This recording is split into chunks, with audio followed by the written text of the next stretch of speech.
Tensions ran high in Kisii over the weekend when Nyaribari Chache Member of Parliament Zaheer Jhanda faced a hostile reception from mourners during a funeral gathering.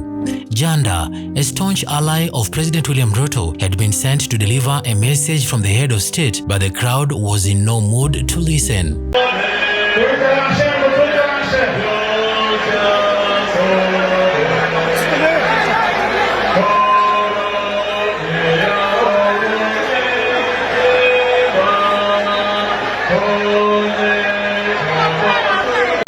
From the moment he rose to speak, murmurs of discontent rippled through the audience. Within minutes, the atmosphere turned openly hostile, chants calling for Ruto's removal from office and expressing support for former Interior Cabinet Secretary Fred Matiangi drowned out the MP's voice. The gathering also echoed the popular local slogan, Wantam, which has increasingly become a rallying cry in Kisii politics.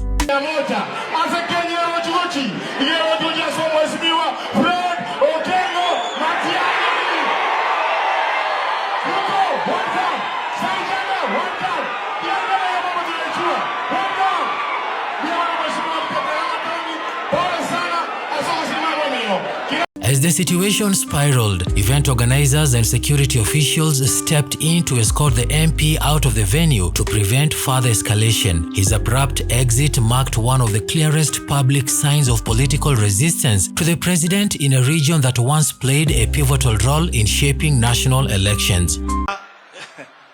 No, ni lazima tuseme ukweli. Huo ndio ukweli wa maneno.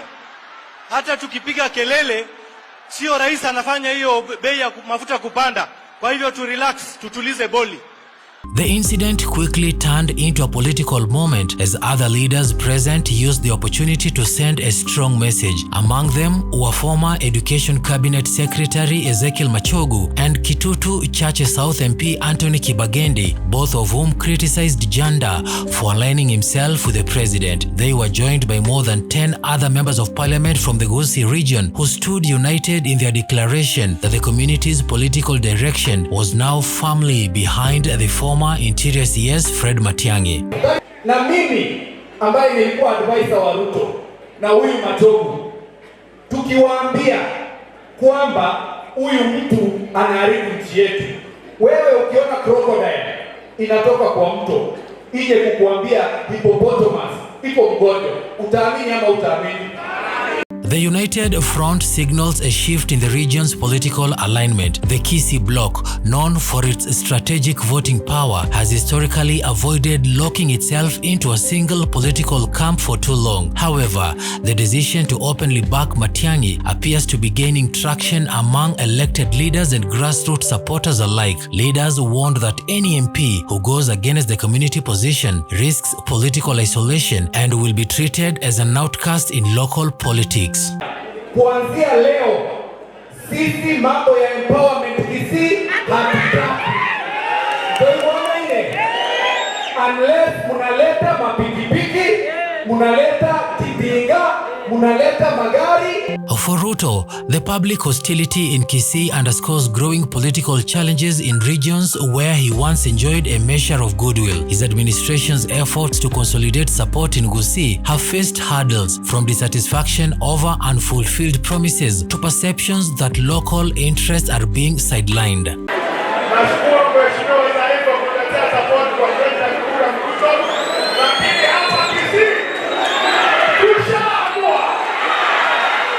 Matiangi, though largely quiet on the national stage since leaving government, continues to enjoy significant support in his home turf. His tenure as Interior CS earned him a reputation as a tough, hands-on leader, and many locals view him as a figure capable of defending the community's interests in the national arena. While he has not formally declared his political ambitions, the weekend's events showed that a movement rallying behind his leadership is already taking shape.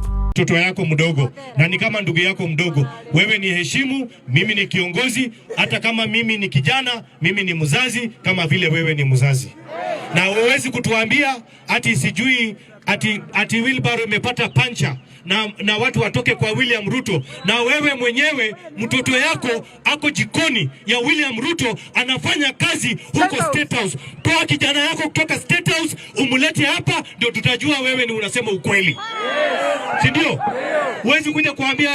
The funeral incident also reflects a broader trend in Kenyan politics, where funerals and public gatherings have become platforms for airing political grievances. Such settings, though meant for mourning, often double as spaces where communities express frustrations or signals a shift in political loyalty. In Kisii, the chants against Ruto and the open calls for Matiangi to take the presidency were more than just spontaneous reactions. They were a deliberate political statement.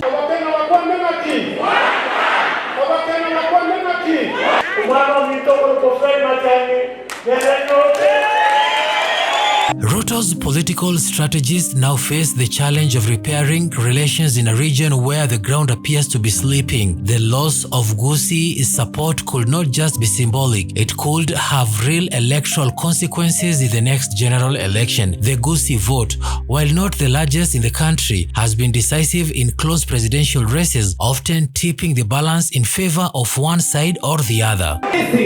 Kama jamii ya Gusii tumejipanga na kijana yetu. Kijana yetu anaitwa Fred Okelo. The president's allies in the region have downplayed the incident, describing it as the work of a few vocal opponents. But political observers note that this is not an isolated case.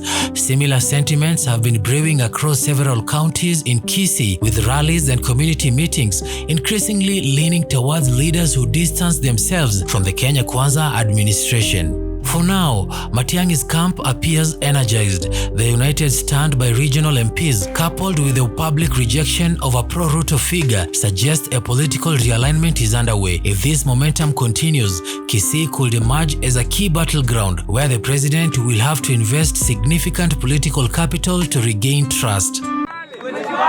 Anasema ati atanirudisha nyumbani. Kwani yeye ndo alinipatia kura? Alinipatia kura. Waambie huyo mzee saa hii ni mchana, aende alale, ni kama usingizi umemshika. Na kama amekunywa busaa, apumzike aende nyumbani alale. Akiamuka. The events in Kisii are a reminder of how quickly political fortunes can shift in Kenya's volatile landscape. Loyalty in politics is rarely fixed, and leaders who fail to address local concerns risk losing ground to rival. As the dust settles from the weekend's drama, all eyes will be on how Ruto responds and whether Matiangi will step out from the sidelines to take a more active role in shaping the 2027 race. For now, the message from Kisii is clear. The community is rallying behind one of their own, and any leader who ignores that reality does so at their own political peril.